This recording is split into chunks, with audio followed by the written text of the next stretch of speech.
Welcome back to the Storage Compartment of Terror. We're talking again on this episode about the anthology book.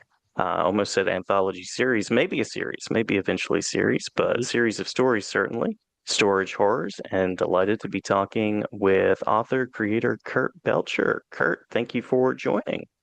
Thanks for having me back. Absolutely. Are you aware that there's a giant monster assailing people behind you? I just want to make sure Cthulhu. that you know about that. Yeah, yeah, Yeah, this has very been my Cthulhu. background for a while. It's from Travis Gibbs' Cthulhu Invades series. That was Nice. Oz, I think. You notice the balloon there with the name on the side. But yeah, I've just never changed it. It's been my I background for like 2 or 3 years. So I keep updating mine. I had some manga back here or something that people were commenting on, and I thought, well, that does it's not a manga centric show, so I changed it to something more general comics. But we shall see. We shall see. But on this episode, we're talking storage horrors. Last time we gave a shout out to Eric Palicki, who I believe gave you some of the inspiration behind the project. And we had a roundtable of creators. On this episode, we have two more voices from the collection. Would you like to introduce them? Cat Walker Shea is the writer, and A. David Anweiler is the artist. They have this story called Public Storage 204. It's a 4-page story about a repressed memory monster sort of waiting on its owner. And they should be able to tell you a lot more about themselves and about the story. Sounds great. Sounds great. I'm assuming the two of you know each other. Mhm. Yeah, Yeah. we've been following each other's work for a while. I've been a fan of Cat's work, especially in narrative podcasts. One of the first projects of hers I followed was Georgie Romero's Done For, and I've just kind of been a fan of her ever since. And I just really was really excited for the opportunity to like work on a story with her, and it just seemed like the perfect opportunity. Yeah, we kind of met because of Georgie Romero is Done For. Because that was when we first sort of connected, was when, yeah.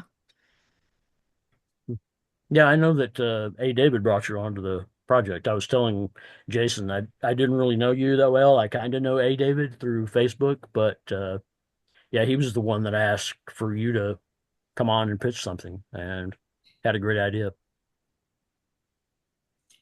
Curious about that incubation of the idea. How did that come to be? And there's always that moment where you get kind of an invitation to create. Was this a story that you had in mind, or was it something that came together once you knew what the premise of the collection was?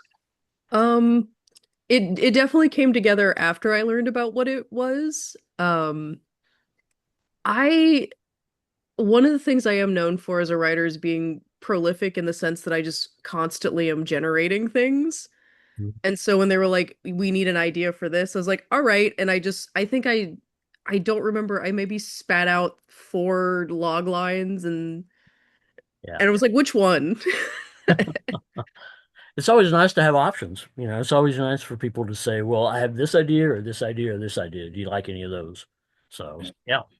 And a big part of that gravitated me towards the story as she presented it was I loved the deception angle. I don't want to go into too much detail because for being such a short story, I don't want to just immediately spoil it before anyone's had a chance to read it. But I loved the aspect of presenting this creature, this being that is seemingly sympathetic, and then just like gradually reveals something more insidious about itself. And then that was just a great springboard for design ideas. So once you see that in action, I love coming up with monsters, and I love the design work I came up with this one. If I can do my own honer for a second, so just having that springboard just was a great way to start off with this one, and I think it really pays off in that regard. And given such a short space, what were the two of you keeping in mind as you were creating how to get a story through in a limited kind of real estate? Usually, I think I like with Cat's narration and writing style. I and how we discussed more about the approach to the art and the scene setting. Basically, it came down to a lot of mise en scene and conveying like what is being hidden away in the storage unit. Like, is it just the monsters or something even worse going on in here that we don't know about? So then allowing the environment to carry the story and then punctuated by the narration. So Yeah, because like I work a lot in audio drama simply for budgeting reasons more than anything, but like my background is in television where it's like you really lean into the visual to sort of help you Mhm. tell the story. So I'm like, well, we're gonna really need visuals to say what we don't have time to say.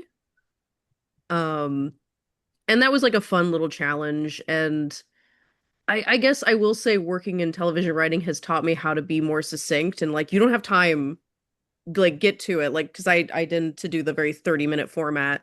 Yeah, So it you got to get to the obviously four point. pages is much shorter, but Yeah, it's very different from a lot of the other stuff, which is kind of more pure horror or comedy or something else. But there were very few of them that were just like heartbreaking, like this one was.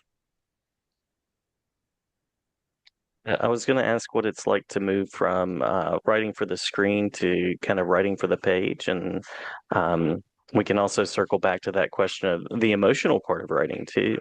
Mhm. I will say I guess the biggest difference was having to be mindful of the layout.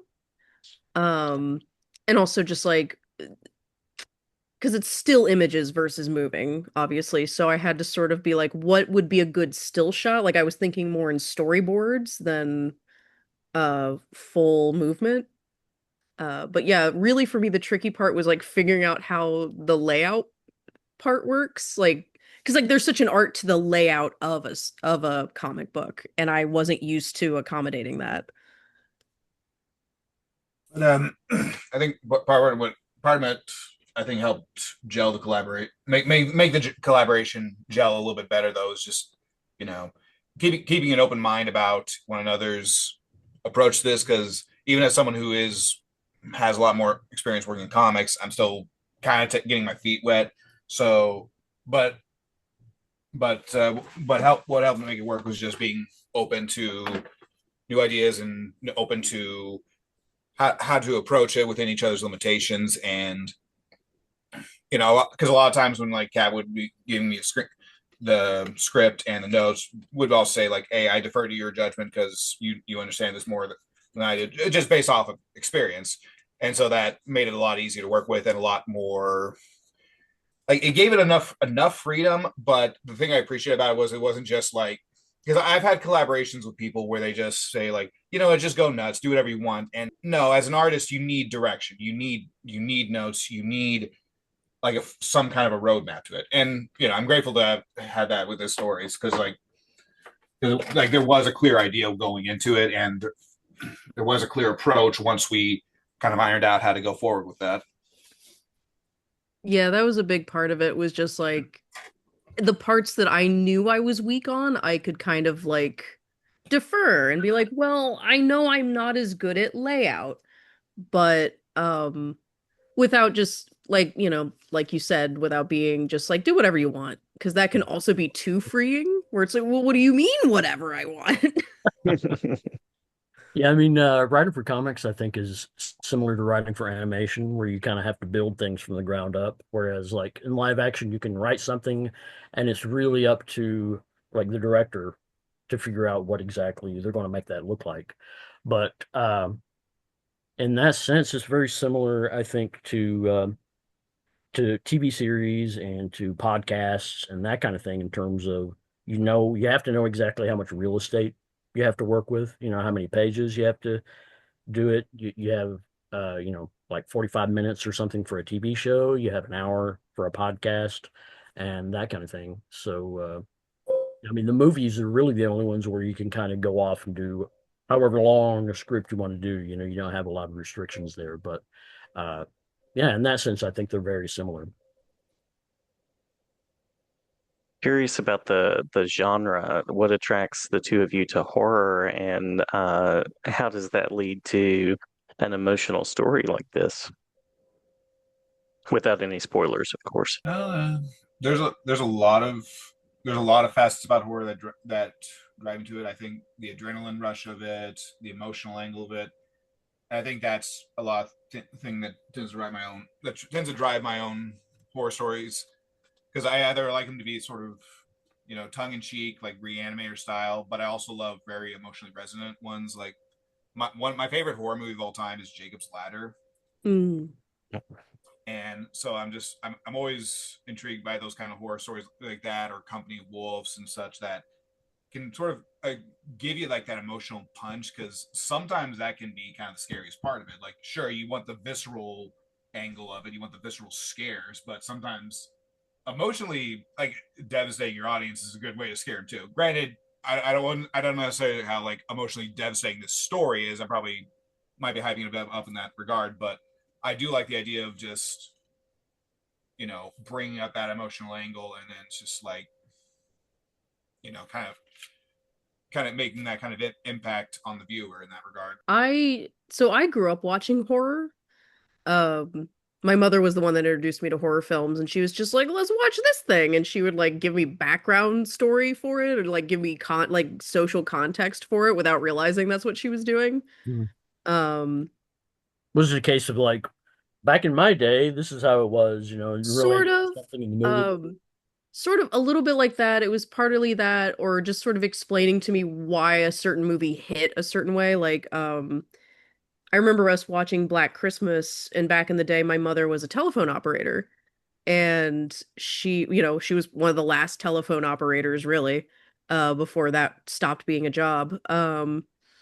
But we were watching Black Christmas, the original, and she was just like, "Yeah, no, this like the scene where they're tracing the call." She's like, Yeah, "That's exactly what it was." yeah, She's with like, all "That's those how you little trace." pieces moving in the Yeah. Yeah, she room. was like, Yeah. Mhm. "That was how you traced a phone call in the 70s." And so she would give me these little like sort of backstory things, and I became very fascinated by how it all works. I have memories of wanting to know how they made Chucky. Um, and so it really is not surprising I grew up wanting to write for horror or horror comedy, or wholesome horror is probably another one I like to get into, which is like, Addams Family, Yeah. Halloween Mhm. Town, where your kids can watch it, but it's like spooky. So I got into all of that stuff, and it's just a genre that naturally calls for a lot of emotional vulnerability. Um, because horror really is just tapping into our fears, and that can be, or grief, uh, or just sort of the monstrosities hiding within plain sight. Like that's really what horror is at its core. So it makes sense that like so while like I've actually very rarely done a straightforward just scary horror. Usually there's a comedy element or an emotional element to it. So Yeah, I was going to ask, is it something, as not just as a fan, but as a creator, is it something, a genre that you're really, really into, that you want to do more of or have done a lot of? I found my work always has like a supernatural bent, because Mhm. like I think that's true of both of us to an extent. I can't, you know, totally speak to that completely, but like I know my work tends to always have at least a supernatural element to it, usually. Mhm. Um, I really like working in that element. There's just a lot of freedom in it. Mhm. I Yeah, mean, I'm like you. I've been a horror fan since I was a kid, watching The Evil Dead, watching Friday the 13th, Halloween, and all that.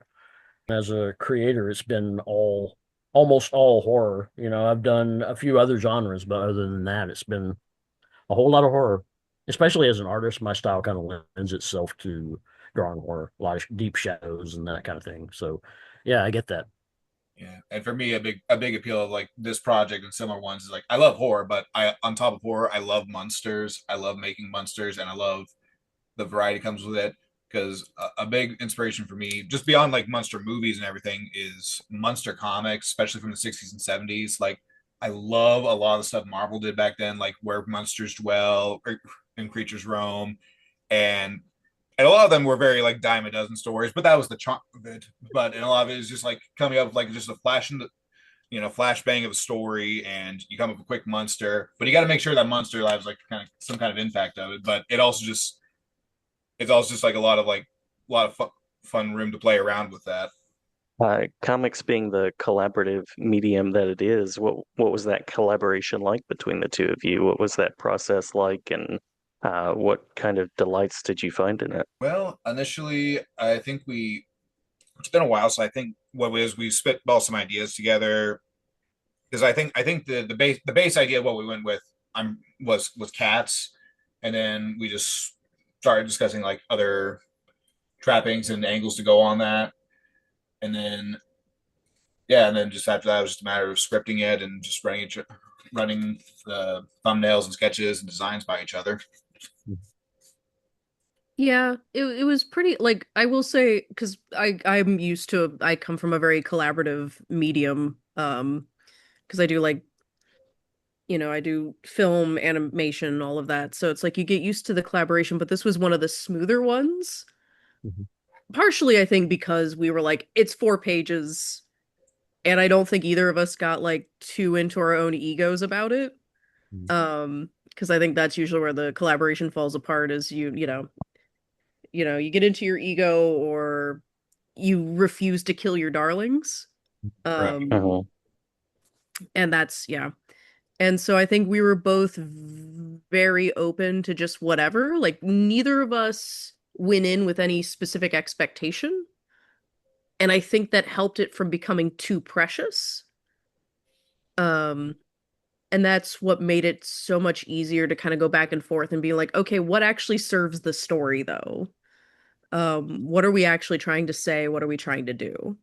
Yeah, Um, and there were like a lot of points where because just how smoothly it went, we would just be like, "This isn't working. We're going to cut it," and there wouldn't be any argument over it. Just because I remember at one point in the story there was like a much gorier shot of something, and it was just like, this is just kind of throwing off the flow. It was like, yeah, you're right.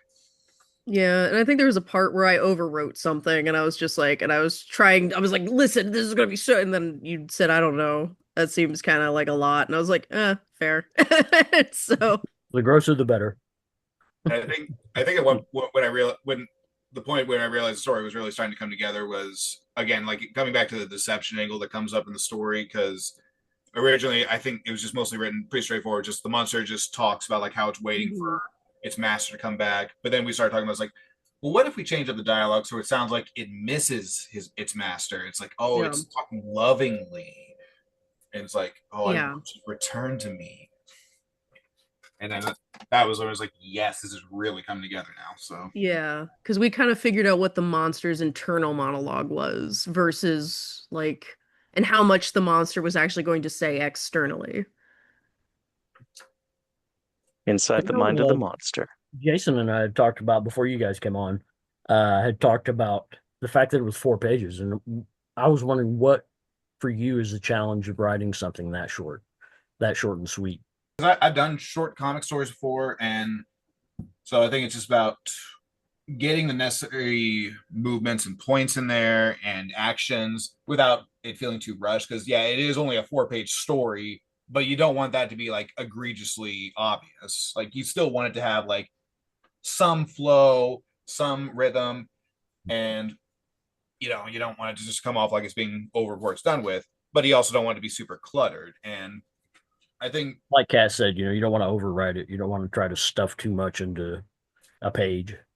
exactly. And sometimes also just a matter of like giving yourself room to just take an easy way out. Like it ends on a splash page, and splash pages, they can be a decent shortcut when it comes to storytelling. But in this case, I think it really did work Yep. and make that come to a nice little crescendo. There's quite a splash. Thanks. Yeah, I honestly like one of the things I keep bringing this up, but like having worked in like the sort of the film circuit and all of that, like learning how the shorter something was, usually the more of an impact it made, even in film. Like very few films, in my very humble opinion, very few films kind of justify their super long runtime. Yeah. Um, Mm. and it's like, or if they, or sometimes I'll be watching a long film, I'm like, you could have just made this a TV show and made this like a lot or a mini series. Yeah. Um, and so, and I would sometimes screen films for film festivals, and sometimes the films that really landed with me were the ones that were like 2 minutes long.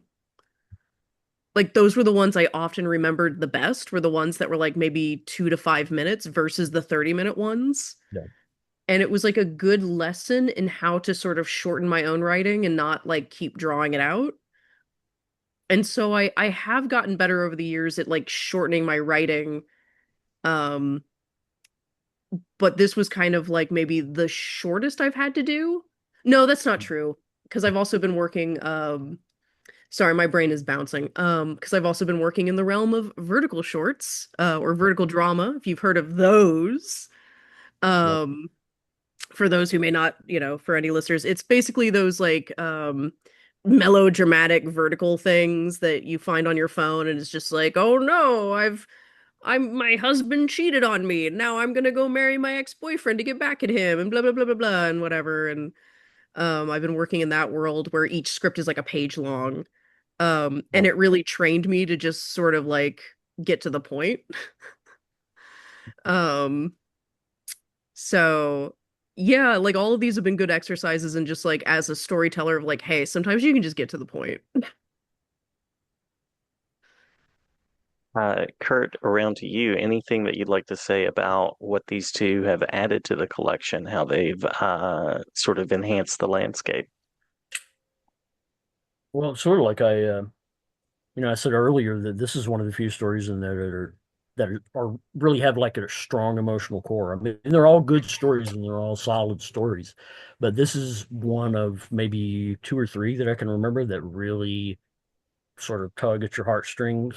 And it was nice to have that because I know Eric Palicki had said on one of the previous podcasts we'd done, said there's always a worry that if you go out and you ask like 20 writers to send you a pitch for an idea, a certain prompt, there's always the worry that it's going to be 20 of the same thing. Every pitch is going to be exactly the same. But in the case of this anthology, I think we got a really nice variety of work in there. And there's so many stories in there. There's some that start sort of from the same premise, but uh, the individual execution really sets them apart from each other, I think. Uh, but yeah, I mean, I think that giving it that emotional resonance that they gave this story really enhanced it and really sort of changed up what the landscape of the book was. Cool, cool. Anything that anyone wants to say about where to find the project, what is new, what is next for you, any of those kind of pieces, or where we might find you online or in person? For me, I'm just on Kurt Belcher on Facebook, Belcher Kurt on IG and Threads, all one word, and Kurt Belcher, all one word on Blue Sky. As for this is on Kickstarter running right now. It's got 6 days, I think, left to go. Yeah, And uh, I think it ends Halloween Day, I believe. So yep, pretty much. If you're a fan of horror, of comics, of anthologies, this is a book you want to get. Check it out, pledge, share, recommend it to friends wherever you can. Every little bit of it helps. yeah, and three fantastic covers to choose from. Well, I'm on Blue Sky and most other social media under the handle Apocalypse Cowboy. It's kind of my personal brand. So you That's can a find me great at, handle. thanks. Yeah, you can just find me at Apocalypse Cowboy and Blue Sky. I'm generally in other places, but Blue Sky is where I'm usually at, and just trying to get some other personal projects off the ground. I'm on Blue Sky and Instagram as Ghoul Pepper. I'm also Ghoul Pepper on Twitch, or Ghoul Pepper V, because Ghoul Pepper was already taken and I refused to pick a different name. Yeah. So Ghoul Pepper V, I believe is what I put. I do have audio dramas that I'm working on and putting out into the world. Like I've got Georgia Romero is done for, that one's completely done. Um, I'm working on a few upcoming ones. They're going a bit slow because life is like that, but coming up like the Bonneville game, and hopefully a newer series coming out called The Rathbone Sisters, which is a murder mystery, a supernatural murder mystery show. Nice. Yeah, and then I also do have a couple other comics that I'm working on, if I may, real quick. Mhm. Um, we're working on a separate monster anthology called Knights of the Beast. That's about 90% complete right now. We got all the stories gathered for it. It's a matter of getting it formatted and then hopefully in the future taking it to Kickstarter. But and then besides that, I started some preliminary work on a collection of comic adaptations of Robert E. Howard horror stories, starting with The Fearsome Touch of Death and a few others. So that's very early in stages, but really excited to work on that. Oh, I love some Robert E. Howard. Um, did we miss anything in the talk through that anyone wants to make sure we touch on as it relates to the book, collaboration, the genre, and any of those kind of things? The idea of collaboration to me is just, I love collaborating with people. I love that push and pull of, well, I've thought of this. Well, how about this? Well, how about this? And the way that it evolves organically between a writer and an artist, uh, or, even two writers. Uh, I just think I find that really interesting. I find it fascinating how it becomes almost like a one, like a unimind, of the two creators. What about you, Kat? I mean, this was honestly just a lot of fun to like have as my first comic credit. Because I have wanted to write comics, so it's been on the docket, but this was sort of the like, hey, just do it. Um, so it was very nice to be able to do that in a space that felt, for lack of, I guess this is the word to use, but it felt like a safe place to do it because I wasn't just being thrown to the wolves. It was sort Hmm. of like, no, Hmm. you're surrounded by people that know what they're doing. So if you screw up, they'll just be like, don't do that. Like, stop it. Um, but in not in a mean way, in a very like, oh, okay, you don't know what you're doing. So it felt like a good intro to the world of writing for comics and made it less scary to jump in. Yeah. And this is the You first didn't time. screw up, so you did well. Thank you. Yeah, and this is the first time I ever got to work with Kurt on one of his anthology projects. So I was really excited about that chance, and just being to be a part of this is just like, and I feel like I'm one of like I feel like I'm like one of those contributors to like an Amicus movie. So it's like, a bunch of micro stories put together. Just like, hey, I'm in such cool company with this. Tales Hmm. from the Crypt, Vault of Horror, all that kind of stuff. We could go on a whole tangent with the history of EC and how Yeah. comics have been just shaped Oh, by horror, but I don't want to keep anyone beyond that. But yeah, pleasure to talk with all of you, and it sounds like hopefully there will be collaboration to come and more comics from Cat. Mhm. yeah, definitely. But yeah, Yeah. Hope so. I hope if we do another volume of this, if we can get this one funded, we do another volume. I hope to have both of you back to do a new Oh, story. really? I don't know that this story really lends itself to a sequel. No, I think it's done. It's a Yeah, I one mean and done. there are other stories in there that are like, oh yeah, you can tell a few more, a few more chapters of that. But this one seems like it's pretty ends and that's it. yeah. But yeah, I mean, I would jump at the chance to work with everyone again, and whether it's on storage horrors or some other kind of anthology. I love anthologies, and I love the opportunity. Hmm. Same. If you have a bit more time, Jason, I Yeah. was wondering what your influences were, Kat and David, like as far as writing and art go. Um, Influences for me with art, a lot of it is rooted in my animation education because I majored in animation in college, and you tend to see a lot of that. So a lot of it tends to do like a lot of the principles of animation, squash and stretch, exaggeration to give it that illusion of movement. But so I mean, I mentioned like I loving old Munster comics from like Jack Kirby and Marvel. Comics wise, Bill Sienkiewicz is probably like the biggest one for me. He's a Oh big one yeah. of my artistic influences. I And think that guy. I think everybody is like, yeah, Bill oh yeah, Sienkiewicz. Yeah, he's art. He's my influence. I don't think there's any artist out there that wasn't influenced by him somehow. yeah, definitely. And then just beyond that, like other comic creators like Jeff Smith or uh, I literally too many to mention. But what about you, Kat? Though. Um, for this particular story, I really was pulling from like Tales from the Crypt and Del Toro's Cabinet of Curiosities.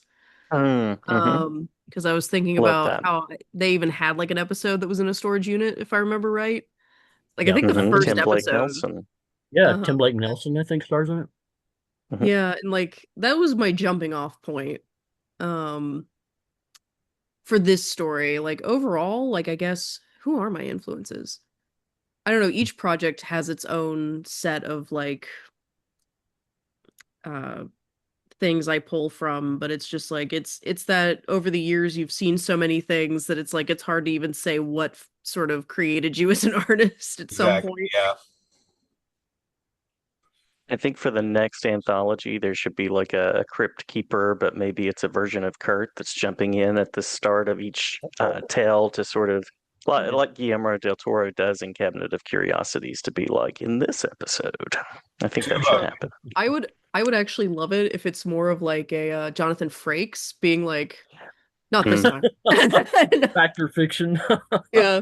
Although I gotta admit, I do actually love the idea of Kurt being the host of like store tours going forward, and it just like comes in like, for your consideration. Well, no, sorry, that was Rod Serling, but like, yeah, they're like talking in like John Hanks, but what if you're wrong? Clear blue day. It's like what? John Carpenter did it as like a morgue keeper in one of his films, so something Body to Uh, think bags. about. Body I bags? love that movie. Oh Such a Yes, good that was yeah. the movie. one. Mhm. I haven't watched it in forever. It stays in my memory, but not like enough for me to retell what even happens in it. Yeah. Many, many thanks again, everyone. Many thanks. Thank Certainly glad to you. have you back at any point. Yep. Yeah, thank you so much. I Absolutely. was really happy to be part of this.